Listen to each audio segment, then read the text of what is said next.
First, confirm you have the non-comfort access key fob. This fob is rectangular with a physical metal key blade. Locate the seam or screw on the back of the fob. The design varies. Use a small flathead screwdriver or a key fob opening tool to carefully pry open the fob. If there's a screw, unscrew it first.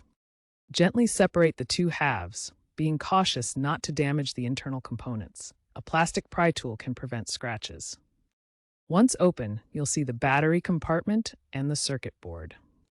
Note the polarity of the old CR2032 battery with the positive side up. Then remove the old battery from the fob. Insert the new 3V CR232 battery, ensuring correct polarity with positive side up. Ensure the battery is securely in place.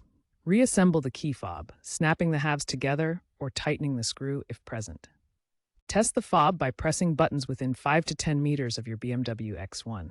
Verify doors lock, unlock, and trunk release. If the fob doesn't work, check battery installation and clean contacts. If issues persist, reprogram at a BMW dealer or use an OBD2 tool.